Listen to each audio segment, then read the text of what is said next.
¿Qué pasa to the pack? It is Pack here. In today's video, I'm covering your opinions on NBA 2K23's fourth roster update. I do this after every single roster update. I go to the comments in my video and I read your most popular opinions and go over it every single time. So if you like that kind of content when it comes to NBA 2K player ratings, discussing who's better and who's worse and why people went up or down, I do it almost every single day. So please join the pack and subscribe and leave a like on the video. For some reason it works. Let's get it, man. So the very first one is NRT Jr. says LaVine being an 84 is so weird. You know, from a distance, 84 overall is pretty damn low for Zach LaVine, who was, you know, an 88 overall for the past like 3 years. Now, let's look at the comments. Wow, that's actually kind of wild. Anthony Davis is for real, and then this guy goes, "This is what you do when you're injured."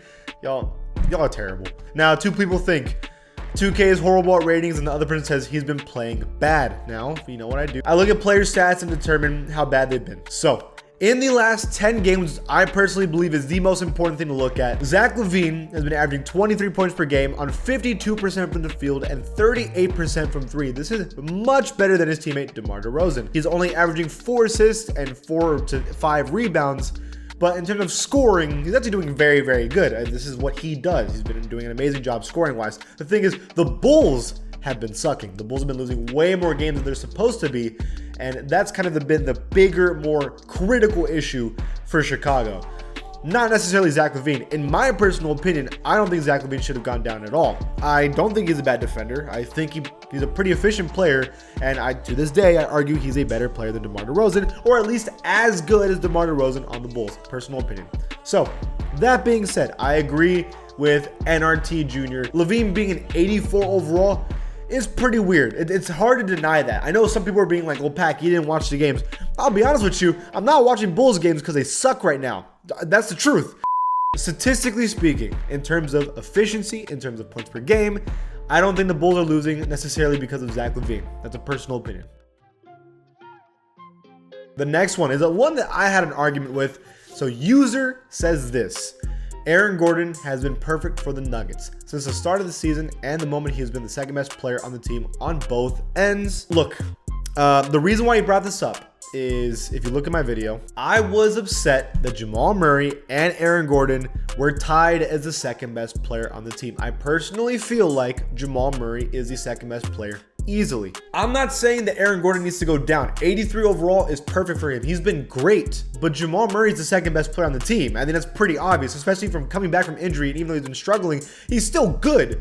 I think 84 overall for Jamal Murray would have made perfect sense. It would have made perfect sense. Now, of course, if we look at the stats, Aaron Gordon has been the much more efficient player. He's averaging 6 rebounds a game.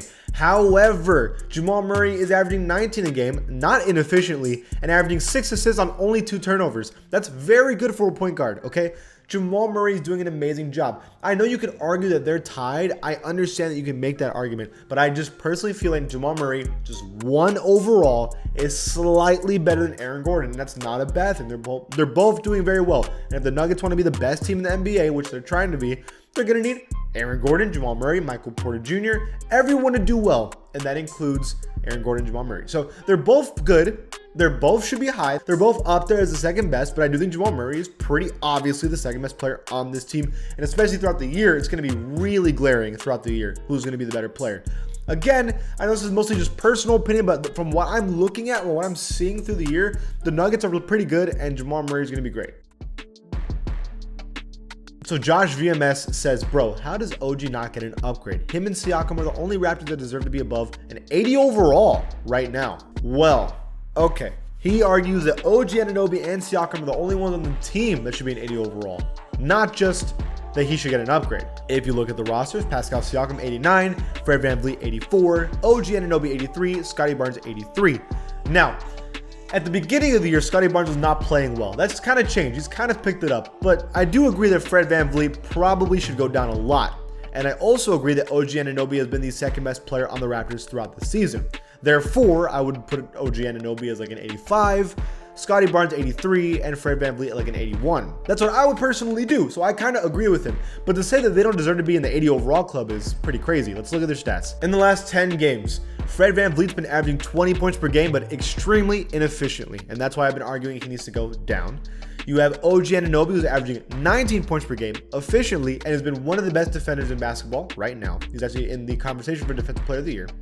Gary Trent Jr., you know, is always going to average 17 points per game. You know how he is. And Scottie Barnes averaging 16, pretty decent efficiency, not from 3, but he's averaging 7 rebounds a game. And he's been a hustle player all year.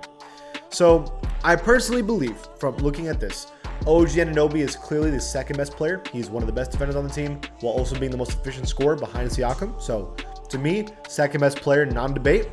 I think Fred VanVleet, even though he's averaging 21, the efficiency is so bad that he needs to at least be like an 81 to an 82. And I think Scottie Barnes can stay at an 83, and I have no issue with him staying at an 83 overall. From the stats, I know Scottie Barnes has been kind of underrated, and you know it's a sophomore season. You know how this goes. Sophomores always have a struggle season, but I think more than anything here, the obvious thing, the biggest thing to say is that OG Anunoby at least has to be the second best player on this team. I think that's kind of a non-debate, but I can understand why someone would want OG as the second best player, but I cannot understand anyone saying that Fred VanVleet or Scottie Barnes shouldn't be in the 80 overall club. That's a little wild for me, bro. Up next is Mr. Obey. He says, Mitchell Robinson deserves a bigger upgrade. He's been dominating the offensive glass and great defensively as always, which, by the way, facts. And they all go on a little rant about how everyone should be upgraded because they've been winning a lot more games. And then this guy says that would make them contenders on 2K, which they are not contenders. Okay, so let's focus on Mitchell Robinson for a second. Well, in the last 10 games, the New York Knicks have been one of the best teams in the NBA. Julius Randle's averaging the most points, Mitchell Robinson's the most rebounds, and obviously the most blocks. So Mitchell Robinson only plays 29 minutes a game. He's one of the most efficient players in the NBA. He averages 11 rebounds and is a great shot blocker, who's been probably one of the best defenders in basketball. Now, I just want to make this clear. Another person that used to do that was Rudy Gobert, and we had him at like an 89 overall every single season. And the Knicks had Mitchell Robinson as an 81 overall. Now, I've made this rant before. I think centers like Mitchell Robinson, like Jakob Poeltl, these are guys that their stats don't tell how good they are. They are essential defensively. Teams plan around their center that can play defense and funnel them into them to stop big possessions. Brook Lopez is used like this. Mitchell Robinson is used like this. These centers' ratings are super undervalued because 2K does not recognize that in their rating system. But Mitchell Robinson, you could argue, is up there as the best player on the team. Now, the points per game is a little low. That's why I would probably put him at like an 84 to an 83. But if 2K has guys like Robert Williams III, who's an 85 overall, y'all are about to get really mad at me. I don't care. Then you should have guys like Mitchell Robinson, also an 85 overall. They play the exact same way. Anything you're going to tell me, I'm going to disagree with you. Mitchell Robinson, Robert Williams III are equally as good as each other. Therefore, they should have the same rating. That's how I feel. Now, for the rest of the team, I think the biggest upgrade obvious is Julius Randle. Even though he's been a little inefficient, he's been leading this team a lot and playing a lot better defense. He needs to be the best player on the team ahead of Jalen Brunson. But Jalen Brunson, I think, should stay as the second best player because he's been great. And Roger Barrett needs a little upgrade because he's been playing better. The big one is Quentin Grimes. Ever since adding him onto the starting lineup, he's been amazing, and the team's been winning a lot more. That's just the truth. So all those players need to go up. The entire Knicks roster needs to go up because they've all been playing amazing. So, Usher says Paul George needs to be a 90 overall. I don't even know why I brought this up because I don't really disagree. The Clippers have been really good when healthy, right? Like really good when healthy. To have Paul George, one of the better two-way players in the NBA, not be a 90 overall feels weird. If you look at his stats, I guarantee you it feels like a 90 overall kind of stat. I mean, leading the team in scoring, 22 points per game, efficiently, and has 1 steal a game, 6 rebounds, 5 assists. Yeah, no brainer, 90 overall player. I think Paul George will always be around a 90 overall. I don't know why they wouldn't have that in the first place. Nothing more to talk about. It's just a fact of life. The final one, and I feel like a pretty controversial one, is the Sabonis one. So Paulie G. Sabonis has actually been playing on an all-NBA caliber season. I think him being above Fox isn't too bad. So the reason this happened is because 2K changed their ratings to Domantas Sabonis being higher than De'Aaron Fox. I just thought that was weird because De'Aaron Fox throughout the season had been the best player pretty consistently, but Sabonis' lately play and the Kings' lately performance is kind of maybe making me change my mind and maybe shutting me up, bro. Sacramento Kings in the last 15 games have had one of the better records so far. And you want to see something crazy? In the last 10 games, Sabonis leading the team in points, rebounds, assists, minutes, second in blocks, and third in steals. He's above De'Aaron Fox in every single category for the team in the last 10 games, and he's averaging 70% from the field on 11 shots per game, 20 points per game. Let me reset what I was saying. The fact that Sabonis isn't in the 90 overall club, bro, is kind of insane. This dude is eating, and somehow he's 7'1" now, which is crazy. So I apologize. Domantas Sabonis should be like in the 90 overall club. That being said, De'Aaron Fox is averaging 20 points per game, 42% from the field. He's not doing bad, and they're winning a lot of games. I would put definitely De'Aaron Fox like at 87, but putting at Sabonis at 90 overall is not out of the question. I mean, he's been that dude the last 10 games. He's leading the team in every category and efficient. This is Jokic numbers, bro. This is Jokic numbers. That's crazy. I did not know he was doing this well. Super impressive for Sabonis.